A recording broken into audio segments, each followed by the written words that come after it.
네, 안녕하세요. 9월 2일 짱목과 말씀수다의 시간입니다. 오늘 우리에게 주시는 하나님의 말씀은 열왕기상 8장 33절부터 43절의 말씀인데요. 하나님 말씀을 보시겠습니다. 만일 주의 백성 이스라엘이 주께 범죄하여 적국 앞에 패하게 되므로 주께로 돌아와서 주의 이름을 인정하고 이 성전에서 주께 기도하며 간구하거든 주는 하늘에서 들으시고 주의 백성 이스라엘의 죄를 사하시고 그들의 조상들에게 주신 땅으로 돌아오게 하옵소서. 만일 그들이 주께 범죄함으로 말미암아 하늘이 닫히고 비가 없어서 주께 벌을 받을 때에 이곳을 향하여 기도하며 주의 이름을 찬양하고 그들의 죄에서 떠나거든 주는 하늘에서 들으사 주의 종들과 주의 백성 이스라엘의 죄를 사하시고 그들이 마땅히 행할 선한 길을 가르쳐 주시오며 주의 백성에게 기업으로 주신 주의 땅에 비를 내리시옵소서. 만일 이 땅에 기근이나 전염병이 있거나 곡식이 시들거나 깐부기가 나거나 메뚜기나 황충이 나거나 적국이 와서 성읍을 에워싸거나 무슨 재앙이나 무슨 질병이 있든지 막론하고 한 사람이나 혹 주의 온 백성 이스라엘이 다 각각 자기의 마음의 재앙을 깨닫고 이 성전을 향하여 손을 펴고 무슨 기도나 무슨 간구를 하거든 주는 계신 곳 하늘에서 들으시고 사하시며 각 사람의 마음을 아시오니 그들의 모든 행위대로 행하사 갚으시옵소서. 주만 홀로 사람의 마음을 다 아심이니이다. 그리하시면 그들이 주께서 우리 조상들에게 주신 땅에서 사는 동안에 항상 주를 경외하리이다.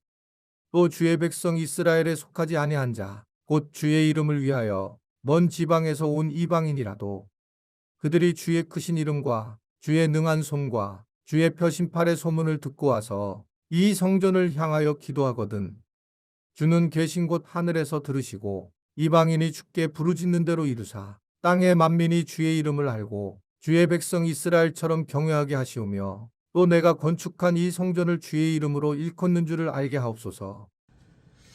예, 솔로몬이 이제 마침내 성전을 건축하게 되었습니다. 그리고 그는 이제 기도를 하게 되는데 이 기도가 단순히 복을 바라는 기도가 아니었다라고 하는 겁니다. 즉 그는 이 성전을 건축한 이후에 도리어 이스라엘 백성들의 죄를 위해서 기도하는 그런 모습을 보이게 됩니다. 이스라엘이 다시 범죄를 해서 여러 가지 어려움을 청하게 되었을 때에 성전으로 나와서 하나님 앞에 기도하고 회개하면서 백성의 죄를 용서해 달라고 그렇게 이제 기도하고 간구를 하는 장면이 오늘 본문에 나와 있습니다. 그는 사람의 마음을 아시는 주님께서 우리의 모든 생각과 또한 마음을 행위를 감찰하신다라고 하는 것을 생각한 그런 왕이었습니다. 우리가 이제 신앙생활을 하면서 가장 중요하게 생각하는 하나의 부분은 뭐냐면 하나님이 모든 것을 아신다라고 하는 겁니다.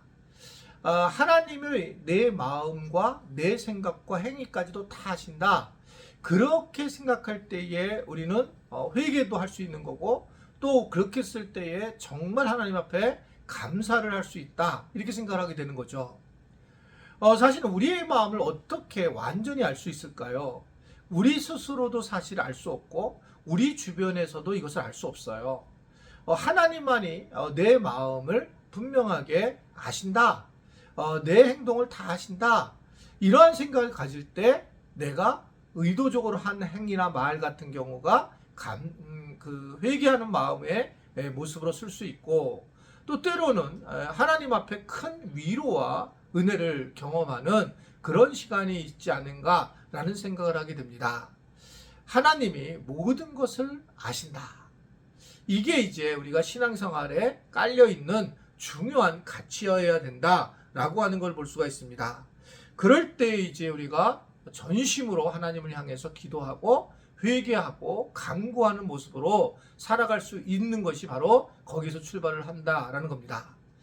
우리는 이게 양쪽으로 중에 하나를 택하려고 하는 것이 아니라 신앙생활은 하나님 앞에 향한 것 하나이기 때문에 우리는 그것을 뭔가 선택의 기로에 있는 것이 아니라 하나님만을 바라보는 전심으로 다가서는 것이 무엇보다 중요하다.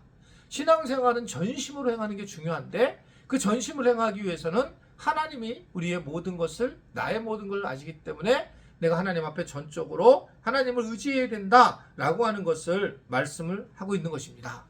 그래서 솔로몬은 성전을 지어놓고 이스라엘 백성들을 위해서 하나님이 어떤 마음을 가실 것인가를 알기 때문에 회개하는 기도를 아주 강력하게 드리게 되는 것을 볼 수가 있습니다.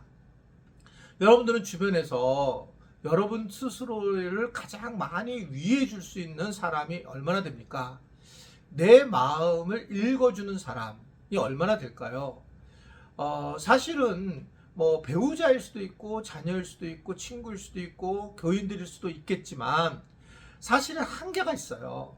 아무리 해도 내 마음을 내 자신도 잘 알 수가 없을 때가 얼마나 많은지 모릅니다.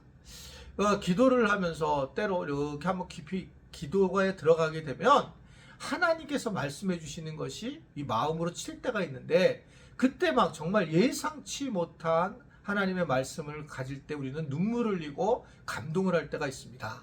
그런데 이런 기도를 경험하지 못한 사람들은 그냥 멍하게 신앙생활 하니까 하나님이 내 마음을 아시는지 모르시는지도 모르게 되고 세상 사람들한테 내 마음의 위로를 받으려고 사람들에게 가서 우리가 그 위로를 찾는 그런 어떻게 불쌍한 모습을 보일 때가 굉장히 많이 있다는 겁니다. 하나님을 믿는 사람들은 당당해야 되고 당당한 이유는 사람들 앞에서 그래야 되는 이유는 하나님이 나를 아시고 나를 위로해 주시기 때문에 그렇다라는 겁니다. 그래서 이 솔로몬의 그 위대함이 여기에 있는데 그는 이제 그 성전을 지어놓고 기도를 하면서 이스라엘 백성만을 위해 기도가 한 것이 아니라 오늘 보면 이방인이라 할지라도 전심으로 하나님을 경외하면 그 기도에 응답해 달라고 그렇게 아주 강력하게 기도하는 모습이 보이고 하나님은 이 기도를 들어주셨다. 어떤 상황을 떠나서 하나님을 경외하는 자에 대해서 하나님께서 기도를 들어주시고 그리고 하나님은 그 어려움에 응답해 주시는 그런 모습을 보여주고 있는 걸 볼 수 있습니다. 기도는 너무 중요한 겁니다. 내가 기도를 어디서 어떻게 하느냐 이것이 우리 신앙생활에서 핵심 부분입니다. 아무리 좋고 믿음이 좋은 사람도 기도하지 않으면 결국은 자기의 지식만이 서가지고 판단을 하게 될 수밖에 없는 상황입니다. 그러나 기도는 제가 볼 때에는 만약에 우리가 말씀을 묵상이 뼈대를 세우는 거라면 저는 거기에 살을 집어넣는 것 같은 뭔가 꽉 채우는 물렁물렁해서 채우는 견고하진 않지만 사람을 사람 되게 만드는 그런 것이 기도의 모습이라고 생각하게 됩니다. 이제 9월 첫째 날인데 여러분들이 기도의 자리에 이제 나오시고 기도를 많이 하셨으면 좋겠어요. 특별히 교회가 새벽 기도는 나와서 묵상으로 하는 기도로 우리 교회가 진행을 하고 있고 수요 기도회에는 말씀을 깊이 듣는 그래서 성경 말씀을 깊이 듣는 그런 시간을 갖고 있고 금요 기도회 때는 설교도 짧고 찬양을 많이 하면서 뜨겁게 기도하는 시간을 지금 배려하고 있습니다. 이걸 잘 아시고 우리 지체들은 내가 꼭 기도해야 되겠다. 그래서 9월달 오늘 금요 기도회가 있잖아요. 오늘부터 이 9월부터는 가을에 내가 기도해야 되겠다라고 결단하고 기도할 줄 아는 우리 모든 지체들이 될 수 있게 되기를 바랍니다. 기도하겠습니다. 오늘 말씀을 듣고 마음에 찔려 기도를 쉬었던 분들은 기도할 수 있는 시간을 갖게 하시고 그 환경을 열어주시고 핑계대지 못하고 이 어두운 영적 싸움에서 승리해서 기도의 자리에 나와 기도로 한 발짝 한 발짝 나아가며 하나님의 은혜를 경험할 수 있는 우리 모든 지체들이 되도록 도와주옵소서. 예수님의 이름으로 기도드리옵나이다. 아멘.